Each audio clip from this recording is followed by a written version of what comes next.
Hey guys! Welcome back. We are starting a new series today, guys. The Mississippi legislative session began on Tuesday, January 4th, so we're going to go over all the issues that will be discussed in this year's session. We're going to do them one by one, and we're going to space them out basically as they come. So the issues on the table are redistricting, medical marijuana, teacher pay, taxes, ballot initiatives, and Medicaid expansion.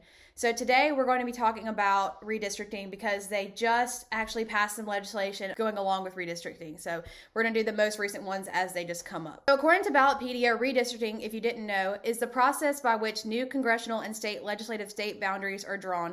We have 4 U.S. representatives in Mississippi and 174 state legislators, which I didn't know we had 174. That seems like a lot. That is a lot.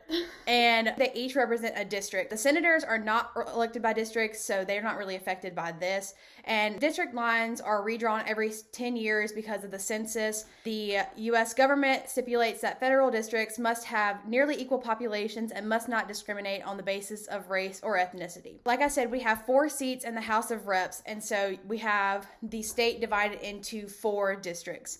On January 6th, the House of Representatives passed the redistricting plans 76-42. The largest district is District 2, which houses 40 counties out of 82 of the state. So it literally is about half of the state. And it goes along the Mississippi River. And it houses like half of Hinds County and just kind of like the Delta area and kind of central, like South Mississippi on the western side. And then the smallest district, District 4, houses 13.5 counties, and it's down there by the coast. So all those like kind of coastal ones are in that one. 2010 to 2020, District 2, which is the big district, decreased in population by 9.08%. All the rest of the districts actually had an increase. District 1 had a 2.21% increase. District 3 had a 1.24% increase. And District 4 had a 4.82% increase in population, the biggest in the state. Something, I guess, I don't know if we've talked about on the podcast, but our state did lose population within the past 10 years. I think it was about 93,000 people. Also, that's why it's according to the census, because obviously people are moving out or moving back in. And so since we had a loss in population, it was kind of necessary to see where the new lines would be, because we actually lost a lot of people in District 2. So according to a Mississippi Today article by Bobby Harrison called House Republicans Pass Redistricting Plan That Creates Sprawling Majority Black Congressional District, it talks about how the House Democrats are not pleased with the outcome of redistricting, and they oppose the plan, saying that District 2 is basically too large for the representative Benny Thompson or anyone to adequately represent, because it houses 40 of the state's counties, and it's just like a really, really large area, and it's not like a honed in geographical location like the other areas are, because like we have the coastal area, so that's kind of like a little square, but this area, District 2, is just huge. So that's kind of a concern from House Democrats. And according to an article from 538, the partisan breakdown of the new redistricting plan is the same as the current map. So we have 3 white majority solidly Republican districts and 1 black majority solidly Democratic district, which is the 2nd district that Benny Thompson represents, and he is a Democrat. The 2nd district, I'm actually in the 2nd district where I'm from, Hazelhurst. Are you in the 2nd district? I have no I think idea. you're in I think you're in part of it, but they kind of split up Hinds County because it has the largest population, and Madison County. Back to the Mississippi Today article, Representative Robert Johnson, he's the House Democratic leader from Natchez, which is really affected by the new districting. He offered an alternative plan that would move all of Hinds County and a portion of southern Madison County from the 3rd district to the 2nd district, and he left Southwest Mississippi in the 3rd district. And the plan was defeated along party lines, basically, so nobody really wanted it, I guess. And then Republican Representative White, he's basically the main one who had this plan, and it was passed along party lines, obviously, since it was passed 76-42. So the main concern, like I said, is representation for such a large area. It's 40% of the state's landmass, District 2 is, and it has the highest county population, like I said, Hinds, and it also has part of the state's fastest growing county, Madison County. So yes, I was right about that. Look at me, so smart in my notes. I should have, read a little bit further. It's just a huge area. That's mainly the concern about Democrats. They just were like, how is someone going to adequately or, equally represent this huge demographic of people? Yeah, I think a lot of that was also just because it had too much say of a certain people. So it's kind of hard if you have only 4 districts, then number one, there's a split kind of thing with an even number, but there also is another thing where you just have too many of one party in an area, so it has too much control over whenever you start voting. Yeah. And it's really interesting because District 2 is largely Democratic and the rest of our state is largely Republican, but our state is Republican as a whole, if that makes sense. Mm-hmm. Like we, generally vote red in the primary elections and the national elections. You'll see like Mississippi's always red. Yeah, if you look at our Senate. Yeah, obviously. Too. Yeah, it's pretty interesting. But also like our biggest district is blue, but there's more. I don't know. There's a lot of things that don't make sense, I guess. Anyway, so... a lot of government policies are like that. So. Yeah, we're just here trying to make it simpler. House Pro Tem Republican Jason White, who is part of the Redistricting Committee, and he is the nominator of the current redistricting proposal, he said it was difficult to determine the 2nd district because we actually lost 65,000 people between 2010 and 2020, and the other districts, like I said, boosted in population. That is a really big difference when you're trying to compensate for an area that lost 65,000 people compared to other areas that gained. So it's like, why did this certain area lose and others gain, if that makes sense? I kind of wonder what the number is going to be like. Because, they did the census in 2020, what they're going to be like. But that was pre-COVID. So I kind of wonder how many people died from COVID, that kind of thing. Yeah. If that's going to affect any of the numbers drastically or not.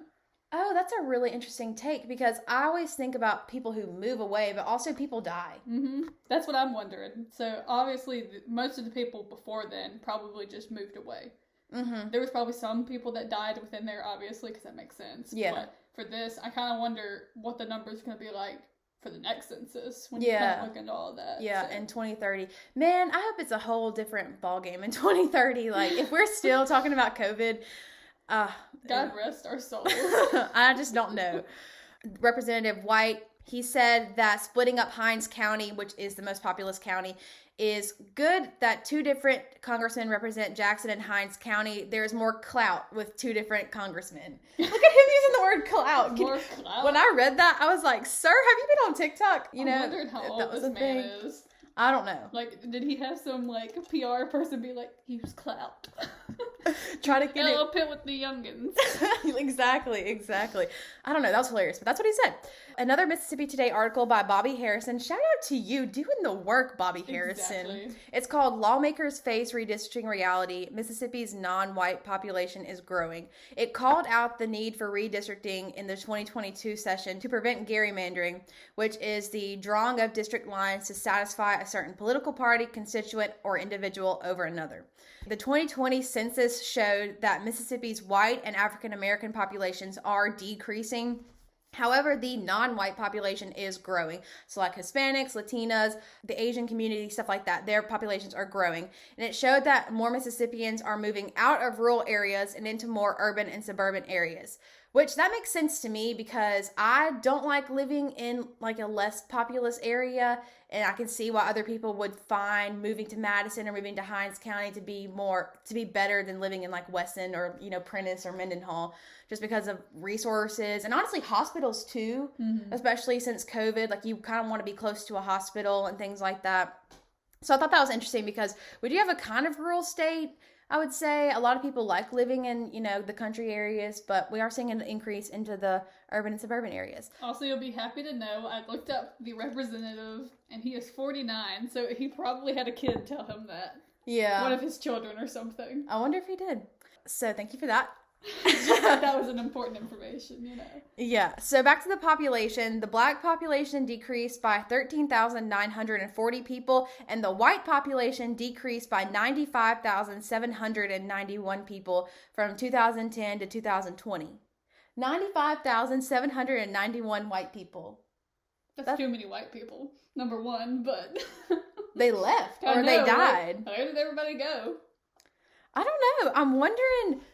I mean, honestly, I don't blame them. Like, I'm literally planning on moving after I graduate next year, so Mississippi Today is working on a story like, why are millennials and Gen Z moving away? Tell us, more about this and this. They have a survey on their website. You should answer it if you're a millennial or Gen Z.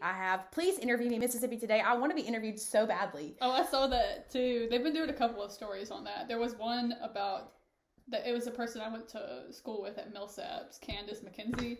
And she was working there and doing stuff on the brain drain kind of thing, and why people keep leaving, that kind of deal. Yeah. And then they're now did this kind of series. So it's nice to know they're at least looking into that kind of stuff. Yeah, and we definitely are interested in that, and we'll probably do an episode on brain drain coming up soon, because a lot of times if you just talk to your classmates, like, where are you moving after this? Yes, a lot of people are staying in Mississippi, but a lot of people are moving to Birmingham or Huntsville or somewhere like close by, but not Mississippi. Most people I talk to, they say, "Oh, I'm getting out of here." Oh yeah, including myself. Other racial minority populations grew by about 4%. So really, really interesting that we're seeing that. Like I said, the 2nd District lost 65,000 people, and a large majority of those folks were Black and or from the Delta.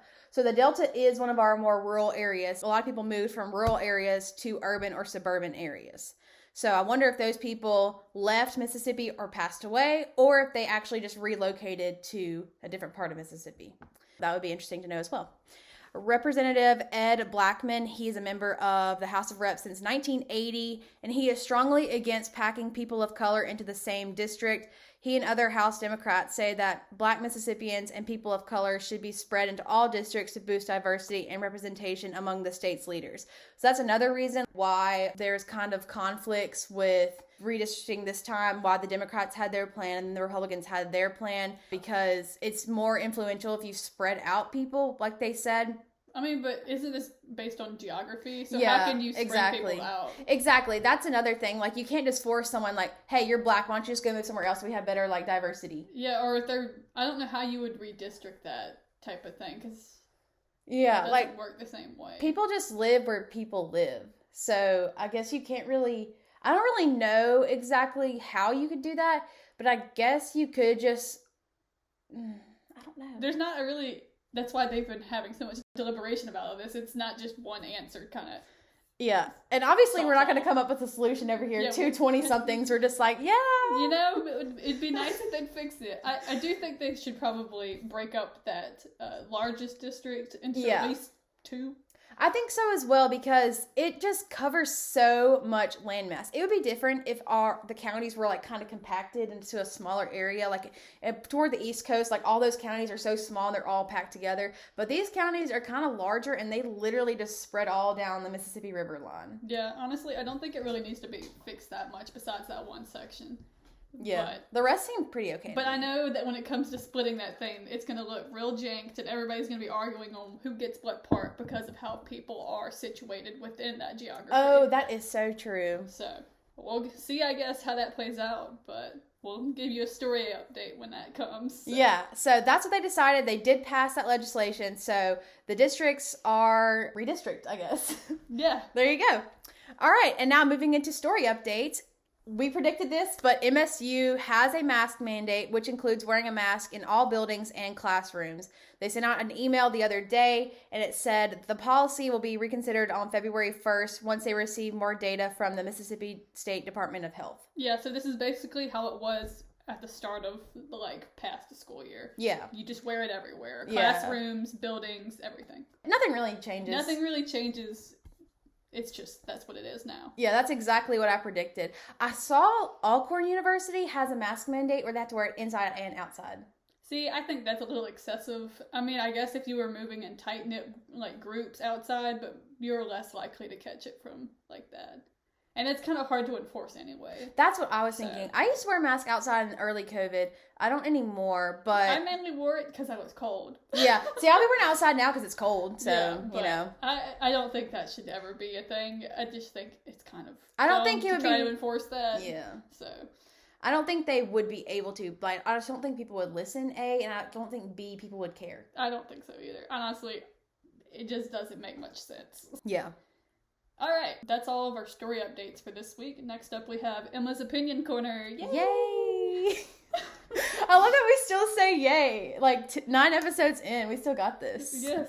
So, my hot take this week is that beers should come in miniature cans instead of the, like, normal standard size soda can. Instead of 12 ounce? Yeah, so 12 ounces standard, like, fluid ounces for a normal can. And to me, that's too much. Sometimes I just want, like, a hint of something. But that's too much, so I would like for the mini cans to come back. Because whenever they started making beers, it used to come in kind of a smaller can. Really? You've seen them, some places have them up on, like, shelves and stuff. They were cylinder types, and they were just a little bit smaller overall. So it's kind of similar to how the seltzer cans are now, but it was shorter and, like, stumpier. So I think the mini Coke cans? Similar to that, yeah. But I think that design's kind of ugly, too. Really? I think they're cutesy. I don't know if you've ever seen it, but it looks like, literally, they just cut off, like, part of a real can, and it's just this cute, little, short, stumpy, tiny can, and I love it. I wish they would do that with their design.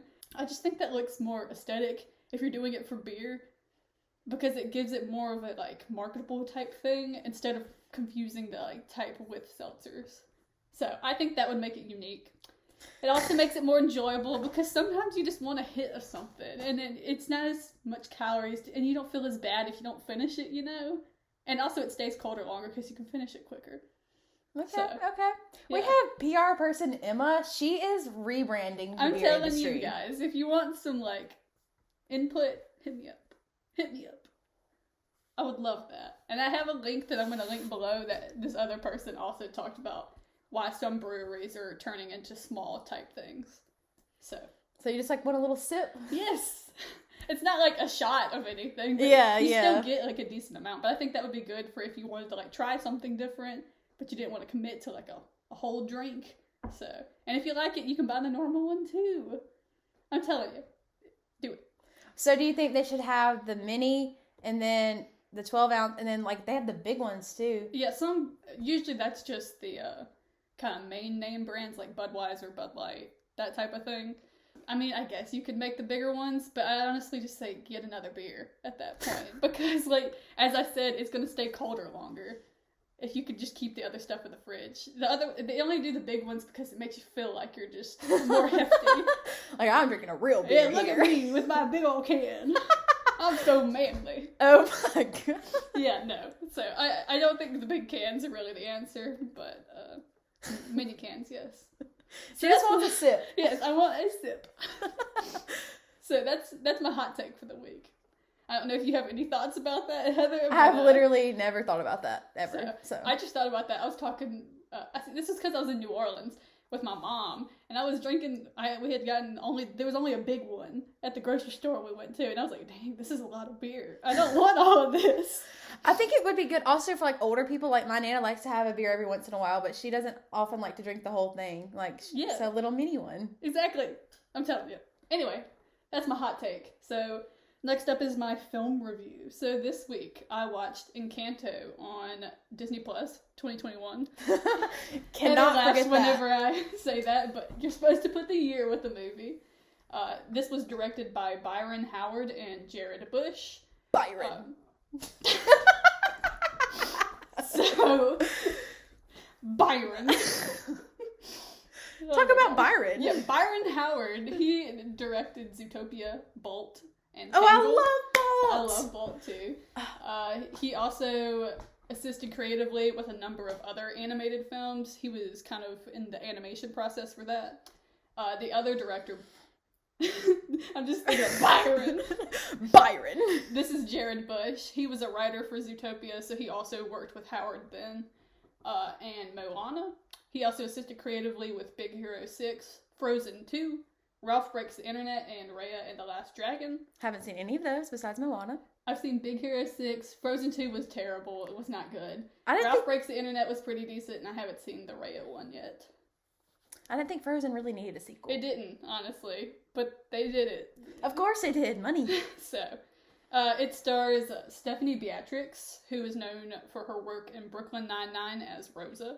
She's quite different in this. Usually, I don't know if you've ever seen Brooklyn Nine-Nine, but she speaks in a lower voice for that. This is just her normal voice. Oh. She plays a 15-year-old in this. So, then we got John Leguizamo, known for being the voice of Sid in Ice Age. Okay. He plays Bruno. If you've seen it, we don't talk about Bruno. But the next one was Diane Guerrero. She plays the strong woman in that. And Diane Guerrero was from a different thing. The other one apparently mixed up the names and did not put her here. But there was another one who was in Orange is the New Black, and she played that. Oh, and then there was a guy who played Fez on that 70s show. Iconic. So he didn't really do too much in the plot, but he was there. Okay, he was there. Speaking of plot, the plot for this movie is the Madrigals is their family name. They're an extraordinary family who live in the hidden mountains of Colombia, in a charmed place called Encanto. The magic of the Encanto has blessed every child in the family with a unique gift, except Mirabelle, who is the main protagonist. However, she soon may be the Madrigal's last hope when she discovers that the magic surrounding the Encanto is now in danger.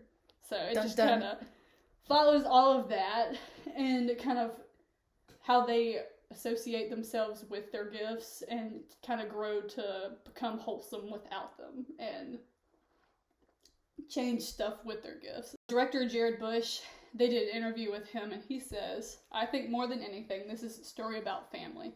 We began this journey wanting to tell a story about this large extended family, the joys of family and the complexities and challenges of family. And more than anything, the fact that we don't always see our families for who they are, and they don't always see us for who we are. It's really this journey of understanding your family and seeing them differently." Oh. So, it was a cute movie.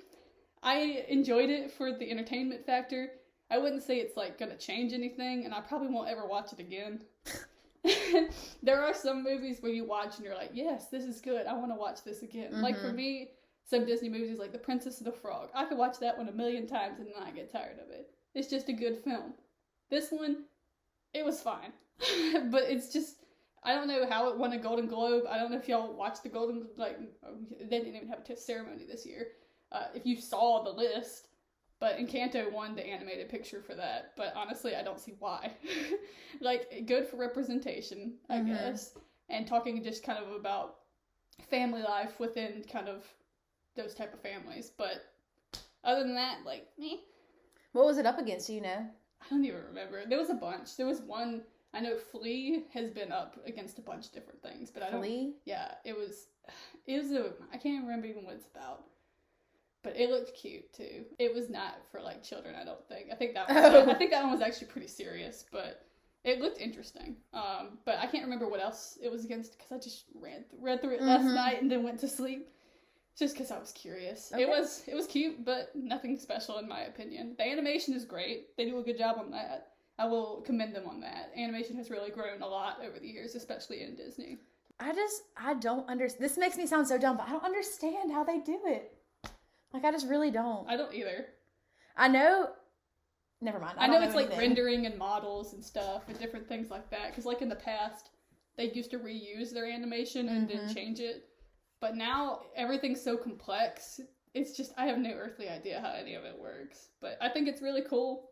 I hope they keep making nice films like this and keep increasing diversity within them. Yeah. But maybe come up with some better stories. Yeah. Is it similar to Coco? It kind of sounds like Coco, because that's a big family movie. Yeah, I would say, Coco, in my opinion, is better than this movie, but they're not the same since it's two different cultures. Yeah. Mexican and Colombian. So, I know they could have probably found something different within Colombian, heritage to focus on. So, maybe try a little harder next time instead of just saying, magic. Magic. And they were really vague about the origin story for it. They explained it twice, but even then you're still kind of yeah. Meh. Well, it's made for children, so they're just kind of okay. I know, but also not really. There's too many people that watch their movies. That's true. Anyways, that's my opinion on that this week. You can check it out if you want to on Disney Plus, but I think, nah. A little wholesome flick. Well, on the actual opposite end, we have something that's not very wholesome. No, this is pretty crazy. It's our crazy story of the week, in fact. Yes. Remnants of a drug lab were found in Columbus on January 5th. And not just drugs, but meth. well, I guess meth is a drug, but not just any drug, Drugs. meth, you know. Written by Stephen Pimpo for WCBI. That's our boy. Literally, he pops up all the time, too. The Lowndes County Sheriff Department said the department found the first meth lab the county has seen in over 10 years. This is a quote. Sheriff Eddie Hawkins says deputies found various jars, bottles, and chemicals near Robinson Road at around 8:30 a.m., and this was on January 5th. And the sheriff expresses worries over the increase in meth labs in Mississippi because state legislators recently passed a law to allow pseudoephedrine and ephedrine to be sold over the counter after they were made prescription only in 2010. I saw a lot of articles actually about people who are worried about maybe a rise in sales in this. I don't know if they're necessarily... What even are those? They're like obviously they help make meth, but they're like cough medicines, like cough suppressants kind of. Okay. Yeah. This is what comes in handy that I worked at a pharmacy. Yeah, they're like kind of like cough, like chest cold, like flu type stuff. I see. Yeah, so usually you would have to get a prescription, but now it's over the counter. And Hawkins, the sheriff, estimates that the lab made several grams of meth and said the department is undergoing a search to determine who used the lab. So it was abandoned. So someone just left I guess they didn't leave their meth, but they left their tools and, pieced out of town. Interesting. So it'll be interesting to see. We'll also we'll follow along on the pseudoephedrine updates, I guess. Yeah, we'll see if we get us a catch for this person to see who it was. I'm intrigued. I wanna know. I don't know. So we're seeing, I guess, maybe some meth labs, and we're also seeing some shootings. So off to a great start this year. We don't have a great thing to leave you off on for that, but yeah, we told each other we were going to try and leave us off on a good note now, but, Well, I guess we could reorder the podcast so the crazy story's not at the end, but honestly, something crazy to leave off with, remember this. Just remember this. Keep it in your mind this week. You can think on it. You can think about the wholesome Disney movie. You can think about the mask mandate, I guess. Wholesome. Wow. It feels like a hug with that mask on your face. Oh, yeah. That nose will be nice and warm. Well, on that note, that's all, folks. Make sure to rate, review, and subscribe to our podcast. We haven't been pushing this, but if you want to see more episodes, also you'll get updated, and it just helps us out, know who's listening. So please do that. We would love to get some feedback. So yes. Please. We also have our social media. As you know, we are on Facebook, Instagram, and Twitter at On The Scene Pod. We're also on TikTok now. Yes, we just joined TikTok. Follow us at On The Scene Pod. We'll be posting some interesting content. Just kind of depends on the week, but if you're looking for some silliness and also maybe some seriousness, check us out on there. Yeah, we'll have some exclusive content for you on there. Absolutely. Also, if you want to be a sponsor or if you have any questions, comments, or hot takes, feel free to email us at onthescenepod@gmail.com. Also, if you're listening to this right now, go ahead and share it on your Instagram story. Don't be shy. Don't be shy. Don't be shy. We want to know who's listening. Who are you? Please tell us. Thank you. Also, it's time for us to promote the Reflector. Yeah, we're actually editors of that, if you didn't know. Yeah, so make sure to follow them at Reflector Online on social media, and also their website is reflector-online.com. Hopefully, I think we'll be up and running in a couple weeks, so I'm really excited about that. And we're supposed to get our office redone, so we'll let y'all know if there's any updates on that. And that might be on the TikTok, so if you want to see some renovations. Unfortunately, we didn't take a before video, but just know that it was crusty. It was crusty. It's well needed. Anyways, that's all for this week. We'll see y'all next time. Thanks for tuning in. Bye.